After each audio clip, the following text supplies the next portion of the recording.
I've lived in my neighborhood for almost 8 years now, long enough to see families come and go, kids grow up, and yards transform from pristine gardens to overgrown messes when the owners lost interest. For the most part, it's a quiet place. People wave when they drive past, neighbors bring over casseroles when someone's sick, and the sound of lawnmowers on Saturday mornings is the closest thing we have to drama. At least, that was how it used to be before Karen arrived. Now, when I say Karen, I don't just mean the kind of person who complains about expired coupons at a grocery store. No, this woman was a full package. Entitled, smug, power-hungry, and convinced the world should bend to her will. She moved into the neighborhood about a year ago, buying a house that had been empty for months. At first, some of us thought she might be a breath of fresh air. She showed up to the first HOA meeting all smiles, introducing herself like she was running for mayor. She even brought cookies. But here's the thing about people like Karen. The friendliness is just a mask, and it doesn't take long before it slips. The mask came off about 2 weeks after she moved in. She started walking the neighborhood with a little notebook, jotting down violations like overgrown grass, trash bins left out too long, or kids riding bikes without helmets. The kicker? She wasn't even on the HOA board at the time. She was just policing us on her own. And when someone dared to push back, she'd go on these long rants about community standards and property values, quoting rules she barely understood. At first, people laughed it off. I remember my neighbor Dan calling her discount mall cop after she tried to lecture him about parking his truck on the street. We joke about it in group texts and roll our eyes whenever she came strutting down the sidewalk like she owned the place. But slowly, the jokes turned into genuine frustration. She wasn't just annoying, she was relentless. Then came the incident with the fake cops. One evening, I was out watering my lawn when I saw flashing lights pull up in front of the Johnson's house.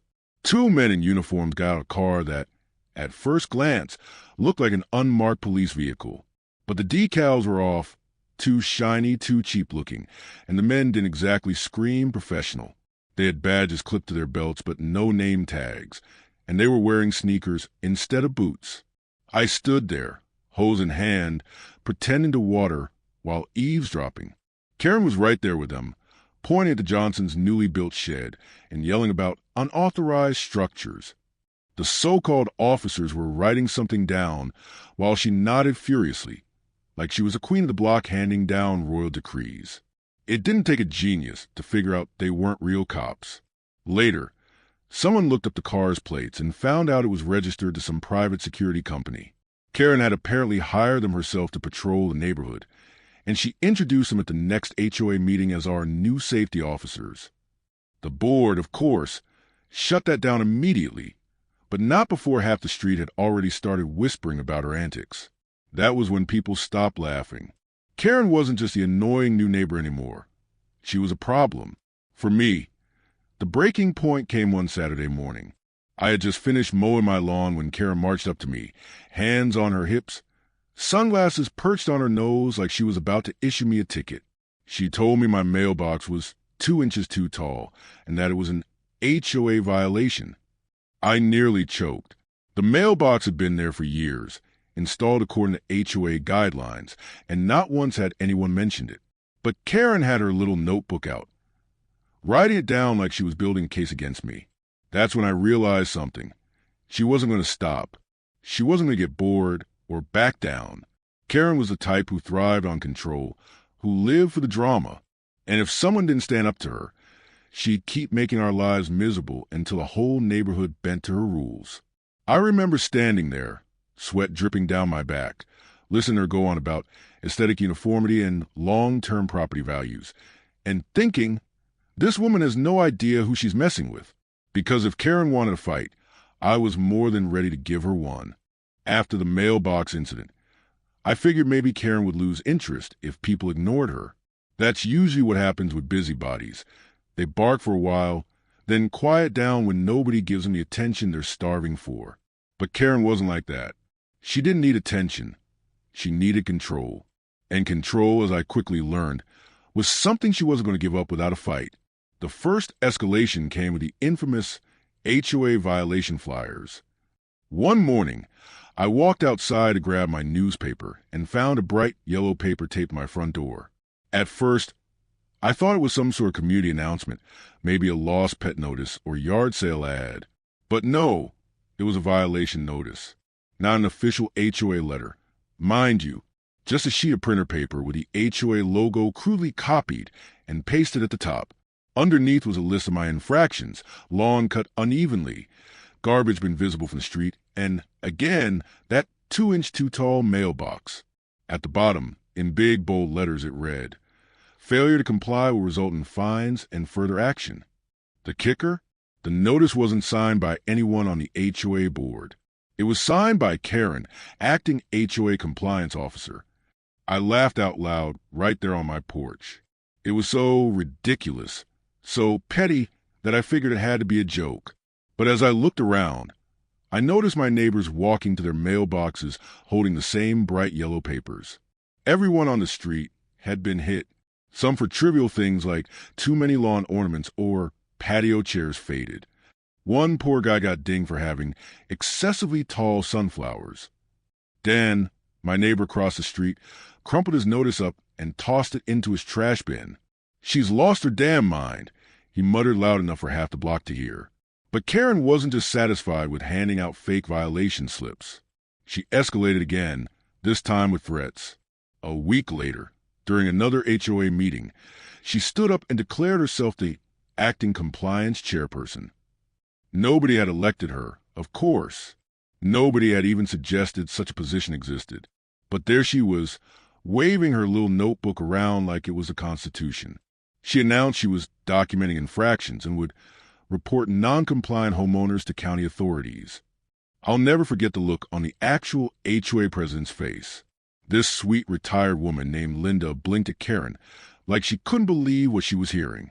"Karen," she said gently, "that's not how any of this works." But Karen doubled down. She pulled out a stack of photographs, neighbors' homes, zoomed in on peeling paint, cracked driveways, chipped fences. She spread them across the table like she was presenting evidence in a courtroom. "These are violations," she declared. "And if the board won't take action, I will." The room buzzed with whispers and groans. People were fed up. But here's the thing about HOA politics. Most folks don't want to rock the boat. They just want to go home, mow their lawns, and live in peace. And Karen knew that. She thrived on their reluctance. The final straw, at least for me, came when she tried to strong-arm the Johnsons, the same family with the shed she'd targeted before. They had 3 kids, 2 of them teenagers who played basketball in their driveway. Normal, right? Well, Karen decided their basketball hoop was a nuisance structure and threatened to fine them if they didn't remove it. But remember, Karen wasn't on the board. She had no authority. She was making it all up. Still, the Johnsons got nervous. They were younger, new to the neighborhood, and didn't want trouble. I saw them out one night, dragging the hoop to the side of their garage, looking defeated. That's when I realized Karen's tactics were working. Her threats, though baseless, were scaring people into compliance. And it wasn't just the Johnsons. Bit by bit, I noticed changes. Neighbors painting fences that didn't need painting, moving decorations into garages, hiding trash bins behind bushes. It was like Karen had cast a spell over the neighborhood, bending everyone to her will through sheer persistence and intimidation. But here's the thing about intimidation. It only works if nobody pushes back. I could feel something shifting inside me. Every fake violation notice, every smug smirk behind those oversized sunglasses, every petty power play, it was all building up. She thought she could bully us into submission, but she had no idea who she was dealing with. I wasn't just annoyed anymore. I was angry. And anger, when pointed in the right direction, can be a powerful motivator. That night, as I sat on my porch watching sprinklers tick across my lawn, I made a decision. Karen wasn't going to win. Not here. Not in my neighborhood. If she wanted a war, then she was going to get one. And I already knew the perfect way to start. By the time the Johnsons dragged that basketball hoop to the side of their garage, the whole neighborhood felt different. You could see it in the way people acted. Hushed conversations on sidewalks, curtains twitching whenever Karen strutted by with her sunglasses and notebook. Neighbors nervously trimming hedges that didn't even need trimming. She had infected the place with fear. And that's what finally snapped something in me. I wasn't scared of Karen. Annoyed? Absolutely. Furious? Without a doubt. But afraid? No. If anything, watching her intimidate the Johnsons like that lit a fire in me. Because here's the truth about bullies. They keep going until someone shoves back. That shove started with a simple idea: information. See, Karen loved to spout rules. HOA bylaws say this. County code says that. She quoted them like scripture. But every time I checked, she was twisting the words or flat out making stuff up.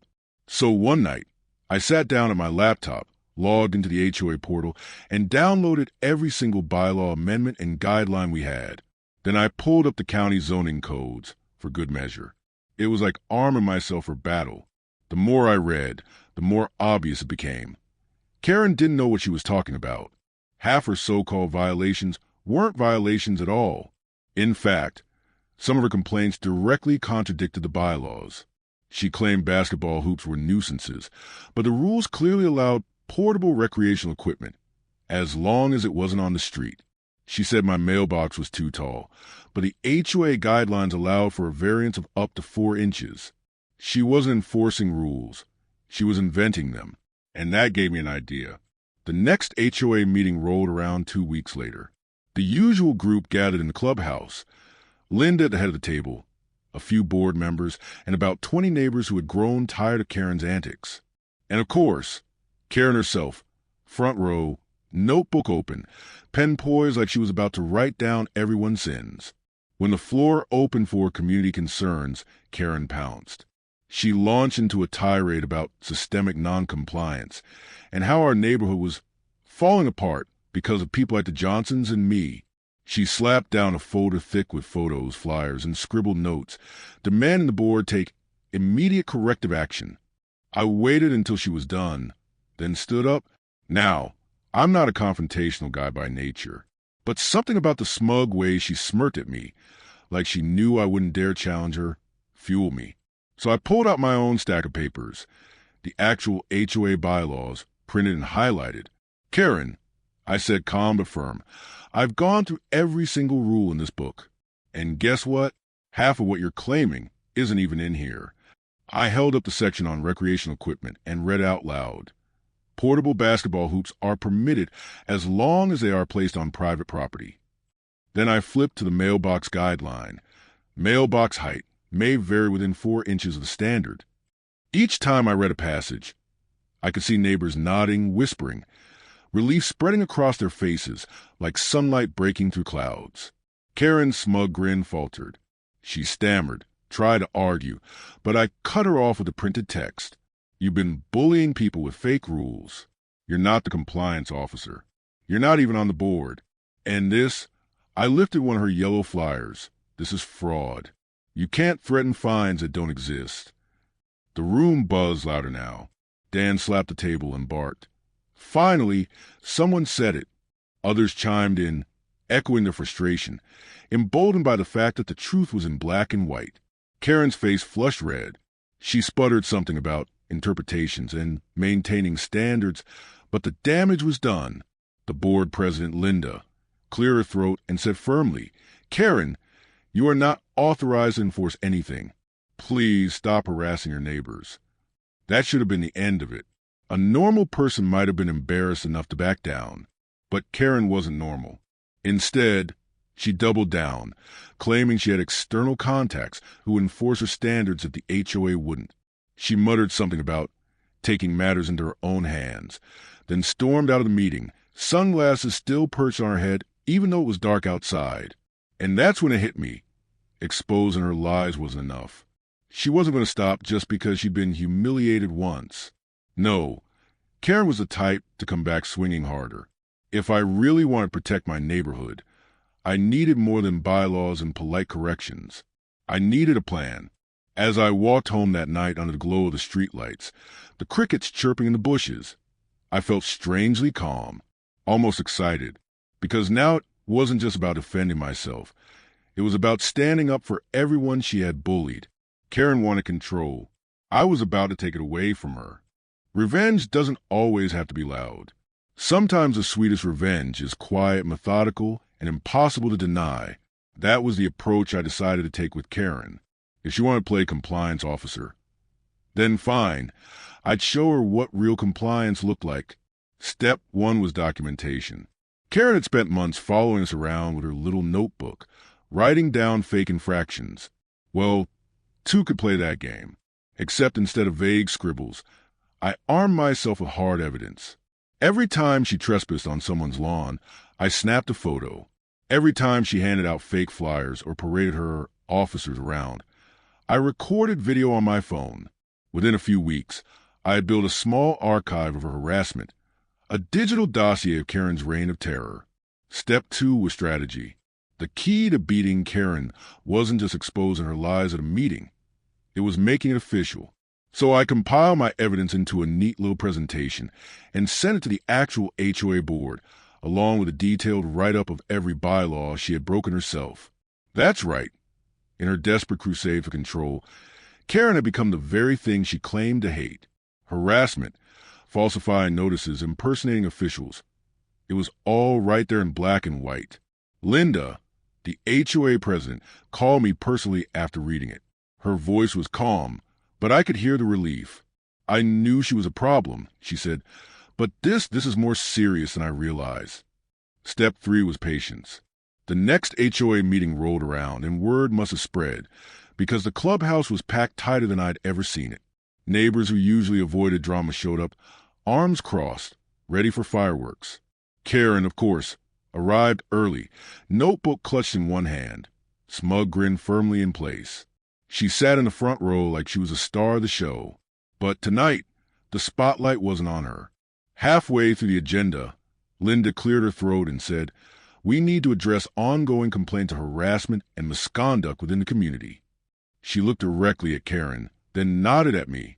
My heart pounded, but I stood up and began. One by one, I presented my evidence on the projector screen.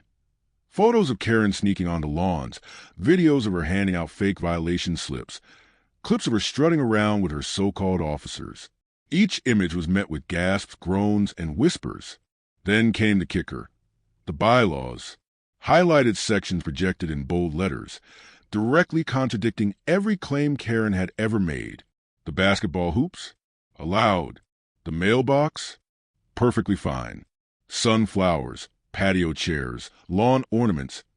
Every single one of her complaints dismantled by her own ignorance. Neighbors started clapping. Dan shouted, "Told you she was full of it." The Johnson kids even fist-bumped in the back row. Karen's face turned the color of overripe tomatoes. She tried to interrupt, waving her notebook, but Linda silenced her. "Karen, enough. We have clear evidence you've misrepresented yourself, falsified documents, and harassed your neighbors." Then Linda delivered the final blow.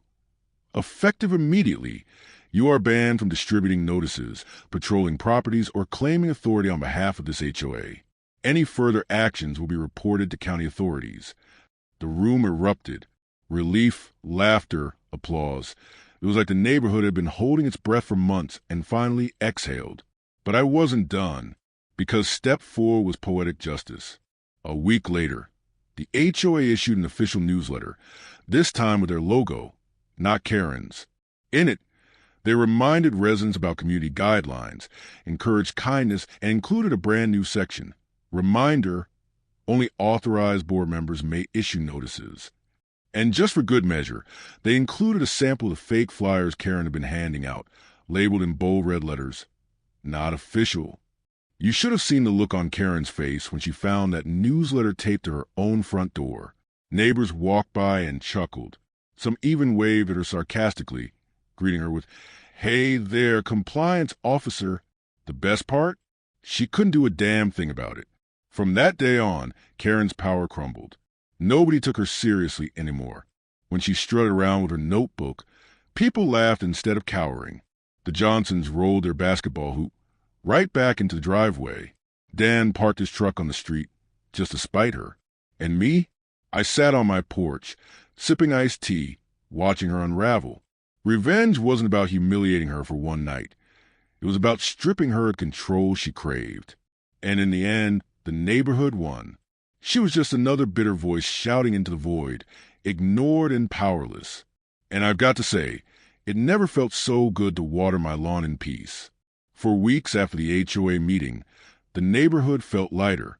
The tension that had once hung over us like a storm cloud was gone, replaced with something I hadn't seen in a long time. Laughter. You could hear it echoing across lawns and evenings. Families barbecuing again. Kids playing basketball without fear of a yellow slip taped to their door. Karen, of course, didn't disappear overnight. She kept walking the sidewalks, notebook in hand, but it wasn't the same anymore.